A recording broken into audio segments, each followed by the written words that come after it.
Cuando se vino todo abajo, las piedras lo lastimaron y lo operó ahí y después lo trajeron para acá. Y actué con una cobardía porque no volví al consultorio. Nunca pudimos hacer el duelo. Ninguno. Ninguno de nosotros pudo hacer el duelo.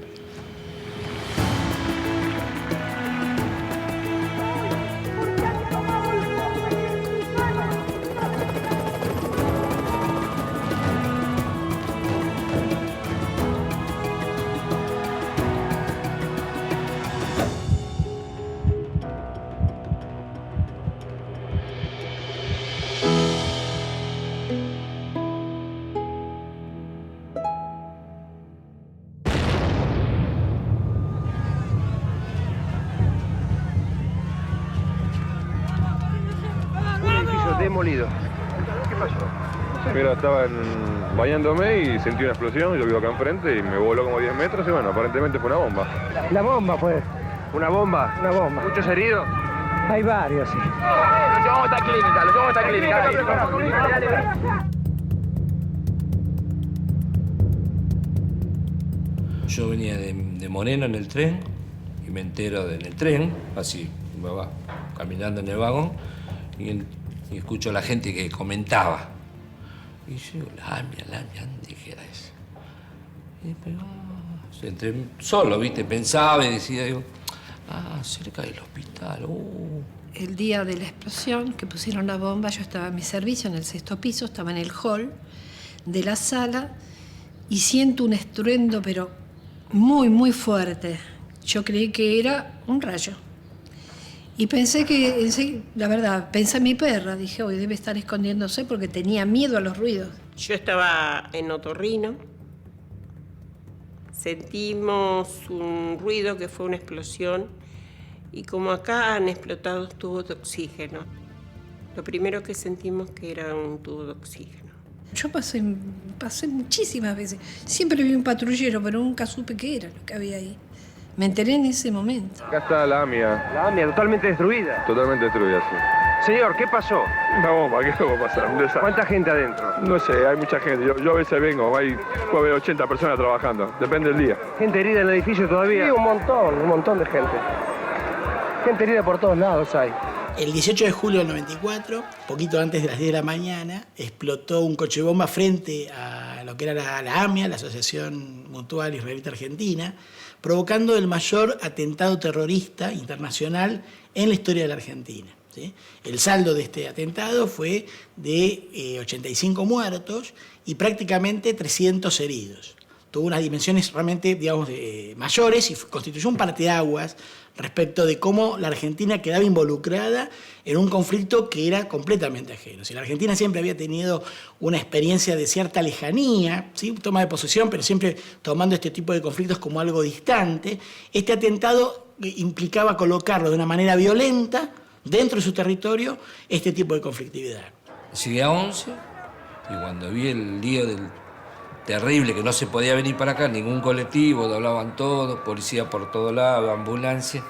Pero yo no imaginé que era de tal forma. Yo, viste, bueno, catástrofes grandes y chicas de todas formas, pero no imaginé eso. ¿Qué? Cuando vi que era eso, cuando vine a la guardia me encontraba la miércoles, bueno. Acá están organizando la llegada de camillas. Es inenarrable lo que se está viviendo en Pasteur, entre Tucumán y Viamonte. Nadie está preparado para un evento de esa magnitud. La persona que hace emergencias, que se dedica a la emergentología, tiene que ser una persona con una tranquilidad única, porque vos tenés que pensar ese momento. O sea, te pueden estar hablando, pidiendo, tocando, pero yo estoy con el paciente. Cuidado acá.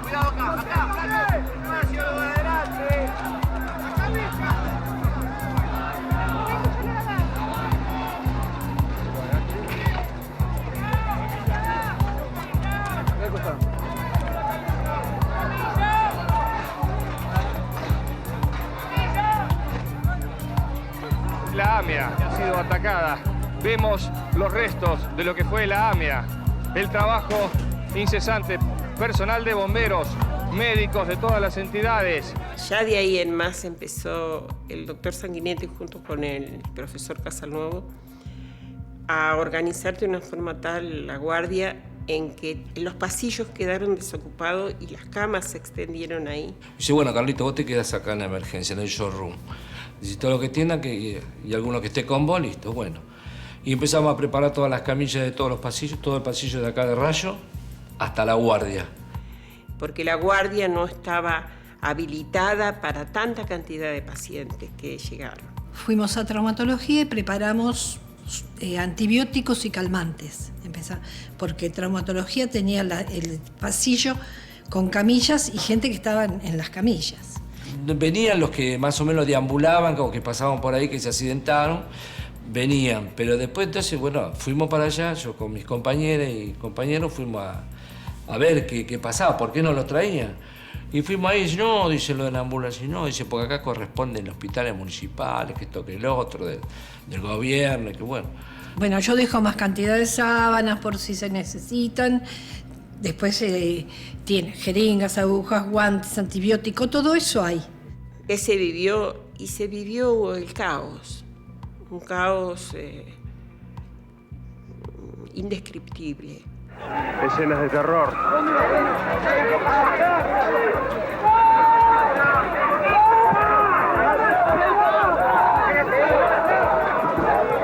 Vení acá, de ese lado. Son decenas los heridos que han llegado a los hospitales Clínicas, Hospital Fernández, Hospital Ramos Mejía. ¡Por favor! ¡Para atrás todos! ¡Para atrás! De lo que era la AMIA. ¿Cómo puede ser? Un accidente a 2 cuadras y no traen a nadie. Y bueno, llamaron no sé dónde, se comunicaron por teléfono con alguna persona importante y empezaron a traer las ambulancias y a traer pacientes acá. Del hospital de clínica aquí en la calle Córdoba traen a otro herido en camilla. Podemos verlo, una persona joven. He subido en la camilla de la ambulancia, centrado hasta dentro del hospital. El hospital de clínicas, que está situado a pocos metros de la AMIA, fue quien tuvo que dar respuesta al conflicto inmediatamente, a las víctimas inmediatamente, mientras se estaba desarrollando el proceso de rescate de los bomberos y demás, ¿sí? Y tuvo que dar una respuesta profesional, desbordada en muchos sentidos, porque era un caso de excepcionalidad.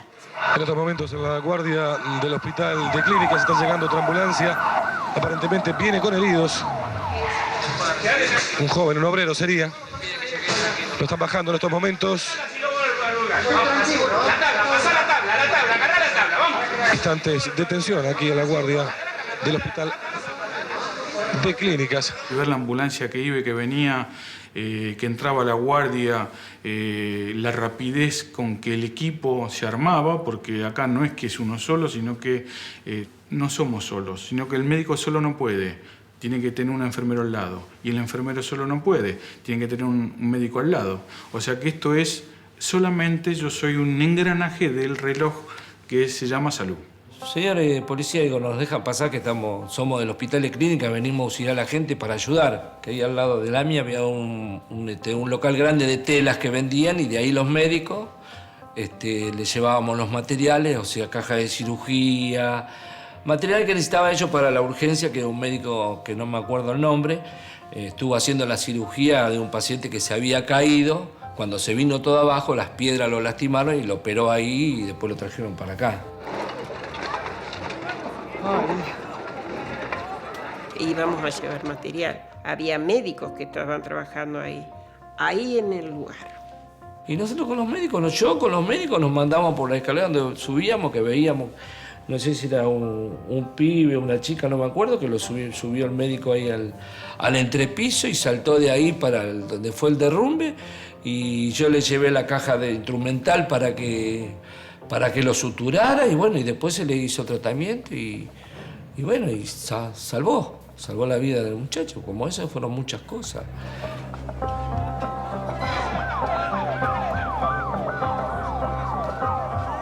Llegaron amputados, destrozados total. Que trae otro herido de aquí de AMIA, del lugar de la explosión. Podemos ver a la persona herida. Se organizó el triage con todos los colores, ¿viste? Emergencia, rojo, amarillo, verde, blanco, negro, ¿entendés? Los que eran blancos eran que estaban ambulatorios, o sea que se lo podía hacer los primeros auxilios, atenderlo y después se retiraban. El hospital colaboró muchísimo, muchísimo, muchísimo, y la verdad que se trabajó mucho. Nosotros en nuestra sala las guardias, como siempre, y si alguno se quería quedar, por reforzar, ¿no?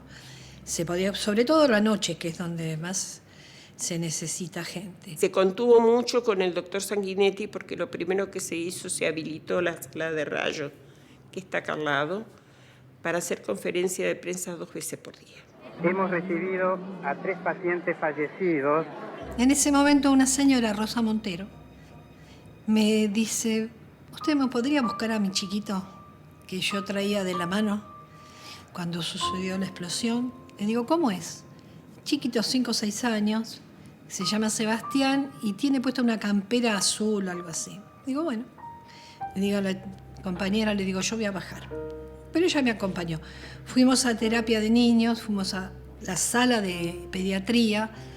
Yo no encontraba al chiquito. Fui hasta terapia de adultos. Bajé, no lo encontré y me voy a la guardia. Ahí en la guardia estaba mi compañero Oscar Signorelli.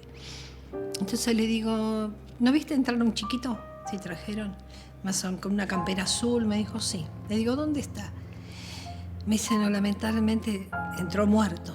Salimos y me encuentro con el doctor Sanguinetti recibiendo a Sebastián Barreiro. Llorando el doctor Sanguinetti, que fue el chiquito que lo recibió muerto. Tengo que reconocer que actué, la primera vez creo que actué con una cobardía, porque no volví al consultorio. Me fui a la sala y dije, yo no le puedo decir esto a esta señora de que su hijo está muerto, porque no podía decírselo. Y él lo tenía así y lloraba y yo lo miraba, le decía, doctor, y yo, me fui al lugar del hecho y fue un minuto, pero ese minuto creo que fue eterno. Y después el otro día sí, fui y le dije, discúlpeme, pero no pude venir a decirle que su chiquito, cómo estaba. Ni siquiera pronuncié la palabra muerto porque es muy feo. A una madre o a un padre, ¿cómo le dice usted? Lo que había pasado.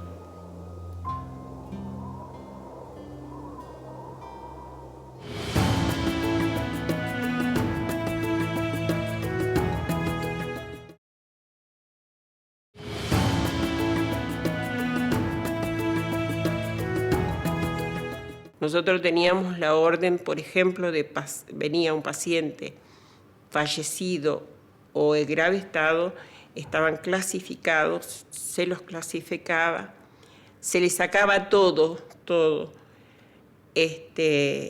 la ropa en una bolsa, se ponía nombre, apellido, estado y se la separaba, se la dejaba en un rincón. Y venía gente que venía a buscar las pertenencias, a ver si estaba. Y no, le digo, ¿yo qué le puedo dar? No le puedo dar nada. Le digo, discúlpeme, pero... ¿Y usted sabe cómo es? Y no, mire, le digo, yo lo único que le puedo traer o mostrar todas las cosas que tenemos acá.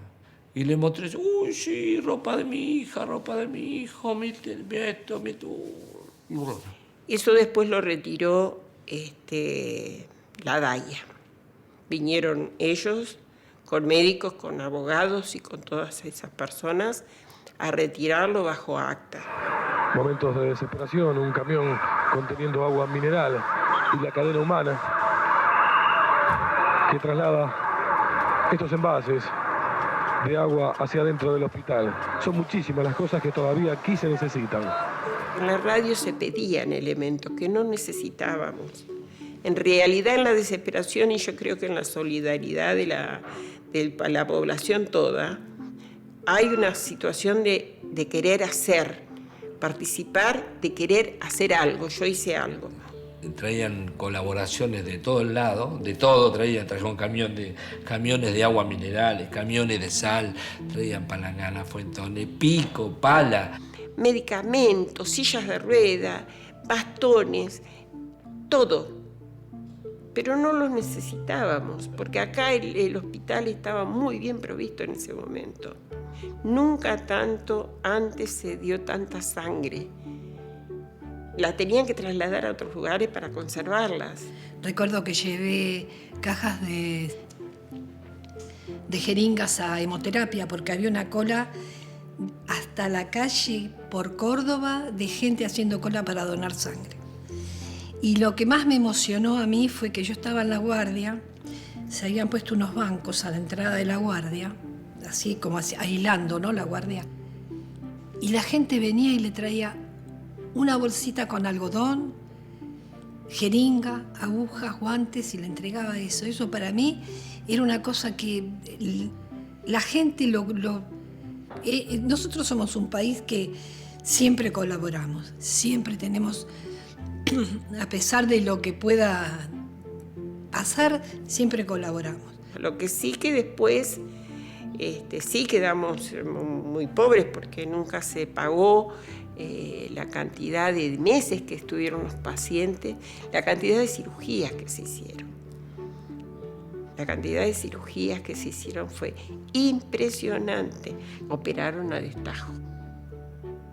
Ahí sí corrió mucho el chocolate y el café. Yo mucho le digo a la gente, con la hotelería no se salva nadie, querido. Vos podés tener los bolsillos así, pero si no tenés un buen profesional, médico, enfermero, todo el equipo que te asista, ¿de qué te vale? Desde la época que ingresé a hoy en día hay mucha diferencia. Se notó más la diferencia cuando se incorporó el enfermero en el equipo. Porque el enfermero es el que está pendiente del maletín, de que antes teníamos algunos desfibriladores automáticos, ahora tenemos monitores multiparamétricos, que tengan batería, que tengan lo que tienen que tener, que, por ejemplo, que la tabla tenga todas las cintas para inmovilizar pacientes. O sea, mi radio de acción son 2 metros por 3. Ese es mi lugar paciente. Entonces, tenemos que aplicar todos los conocimientos enfermeros para poder dar la mejor asistencia. Lo que fueron toda terapia y a coronaria de la AMIA, todos se fueron bien, con tratamiento prolongado. Después, varios heridos que también se fueron, pero bueno, después seguían tratamiento. Y vinieron, ellos tienen una noción, yo los veía y me asustaba porque eran muy jovencitos, demasiado jovencitos. Yo decía, ¿son médicos? Sí, son médicos. Y eran médicos especialistas en catástrofes. Y 2 de ellos dijeron, nosotros vivimos en la guerra permanente. Y los perros que traían eran maravillosos. O sea que con ellos recorrimos la morgue, recorrimos varios lugares. Y bueno, hablaron mucho acá, vinieron acá, preguntaron. Personal de Defensa Civil, la Policía Federal, los voluntarios, todos están tratando de colaborar, están colaborando para encontrar, para rescatar a quienes quedan allí debajo de los escombros. El último paciente fue Cacho Chemagüey. Los 3 días que estuvo bajo el agua estuvo lúcido, estaba sobre una viga debajo del agua, los pies debajo del agua, las piernas, con la desgracia que era diabético. Le hacía broma a los médicos que lo estaban canalizando. Los médicos estábamos entre todos los escombros y entre las vigas para hidratarlo, con tubos de oxígeno, con todo ahí. Después cuando lo trajeron acá, que lo trajeron en la batea, el tipo estaba lúcido, yo lo atendí, ¿qué tal? ¿Cómo te llamas, Cacho? Dice, bueno, Carlito, yo soy el enfermero. Dice, bueno, después vamos a tomar unos vinos cuando salga de acá. Pero vos lo veías al tipo y te daba ganas de llorar, porque vos lo veías entero, de acá para arriba.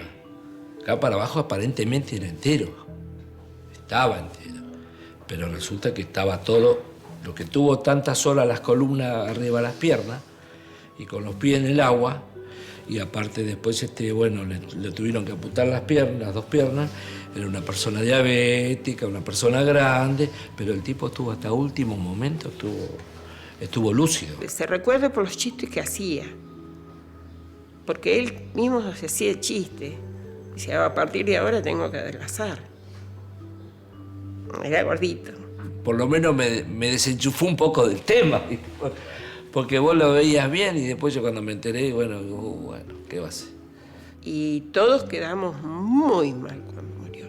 Porque el doctor Rolón, por ejemplo, cuando dio el informe a los medios, no pudo hablar más que 4 o 5 palabras porque entró ahí y se puso a llorar y pegó una trompada en el escritorio. Me afectó la mujer, me afectó esta señora Rosa, que esa nunca me voy a olvidar, porque si sale en el Clarín, en la revista que ha salido, o cuando se conmemora Sebastián, que ya tendría como 26 años Sebastián. Pero la gente que estuvo en la guardia sí puede haber quedado con mucho más estrés. Ellos vieron cosas mucho más feas. Después de todo ese atentado, nadie vino a decir nada. A mí no me dijeron, Carlito, vos estuviste, y nunca me preguntó nadie nada, porque si me hubieran preguntado muchos años antes, tal vez hubiera sido muy beneficioso para muchos. Porque se trabajó mucho, se trabajó bien, pero nosotros no teníamos con quién hablar. Lamentablemente uno no puede describir ni decir qué son lo que se veía ahí, ¿no? Porque gente que estaba... Hay que estar en el lugar del hecho. En ese momento, cuando nos citaron para charlar de lo que había pasado, nos dijeron unas cosas tan tontas e infantiles que lo rechazamos.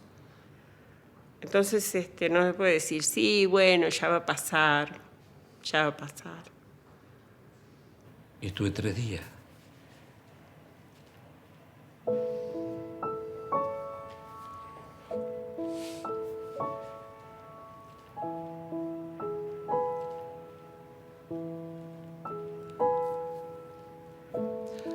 Bastante duro. Nunca pudimos hacer el duelo. Ninguno de nosotros pudo hacer el duelo. Al día de hoy no se puede hacer un duelo. A mí me hablan de cada uno de los que atendí y yo me acuerdo. Así que bueno, después lo dieron una semana, pero yo con esa semana nos agradecieron, bueno, sí, agradecido, pero el dolor, viste, no se te va nunca.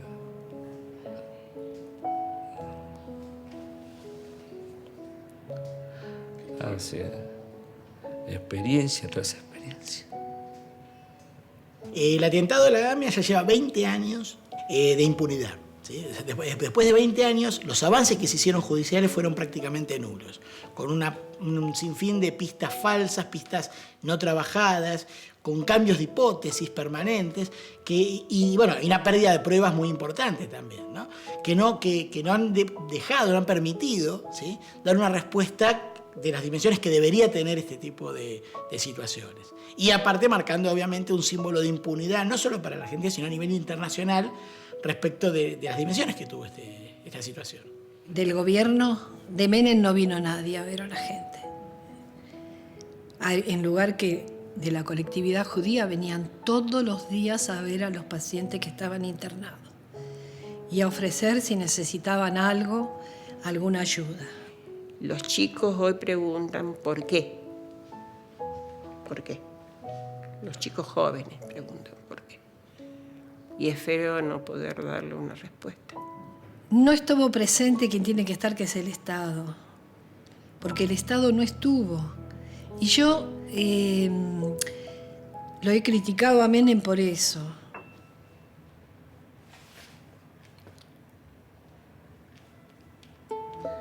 Es muy duro, muy duro. Hay que estar. Decir pasó en la Argentina, hay impunidad.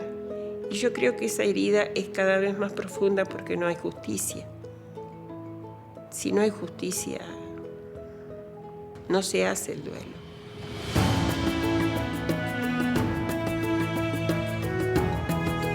Estudié en la Cruz Roja, General Rodríguez. Muy sacrificado realmente, porque salía de trabajar, iba a hacer las prácticas, me iba a mi casa. Yo vivía en la provincia. Y después, vine para acá porque me recomendaron acá y quedé acá en el hospital de clínica. Mi madre fue enfermera empírica de Santa Fe. Bueno, y un día pasé por el hospital de clínicas y yo dije, yo voy a trabajar en este lugar. Y siempre nos inculcó que debíamos estudiar, ella no tuvo la oportunidad.